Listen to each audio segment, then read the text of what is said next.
میں انیکا ویدی حسن بھٹی NA67 PTI کی حمایت یافتہ کینڈیڈیٹ ہوں۔ مجھے فخر ہے کہ مجھے موقع ملا ہے حافظ آباد کی خدمت کرنے کا۔ مجھے اس بات پہ فخر ہے کہ مجھے موقع ملا ہے، اور خواتین کے لحاظ سے میں سمجھتی ہوں کہ میں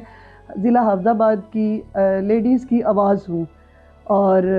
جو ان کی ضروریات ہے، جو ان کو مسائل ہیں، میں اولین ترجیح دوں گی کہ میں ان کے یہ مسائل حل کر سکوں۔ میں عائشہ ارشد خان لودھی ہوں اور میں NA142 سے امیدوار ہوں،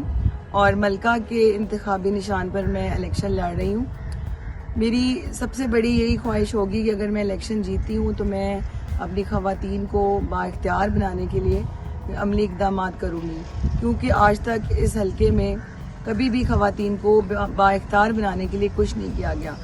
اور اس کے علاوہ جو میرے علاقے کے ترقیاتی کام ہیں ان کے اوپر فوکس ہوگا، کیونکہ میرے والد صاحب کی وفات کے بعد جو کام رک گئے تھے میں چاہتی ہوں کہ میں ان کو پورا کروں اور ان کے مشن کو پورا کروں انشاءاللہ تعالی۔ میرا نام ڈاکٹر زیبا وقار بڑائچ ہے، اور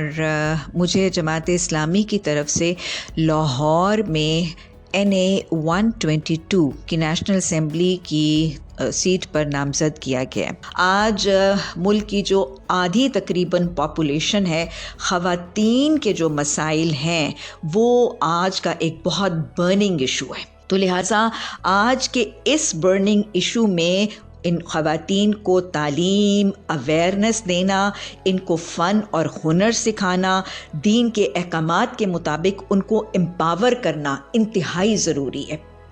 جب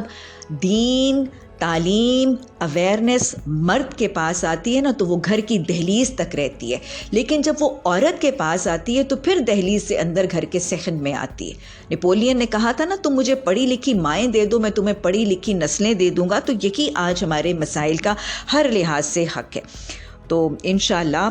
اگر آپ کے اعتماد کے ساتھ میں ایوان میں پہنچوں گی تو میرا خیال ہے ہم سب کمپریہینڈ کر سکتے ہیں کہ اگر ہائیلی ایجوکیٹڈ، پروفیشنل، قرآن و سنت کی آگہی رکھنے والی، کانفیڈنٹ، موٹیویٹڈ، سنسیئر اور سب سے بڑھ کے ووکل خواتین اگر ایوان میں پہنچیں گی تو ان مجبور اور محروم مسلمان بہنوں کی آواز ضرور بنے گی۔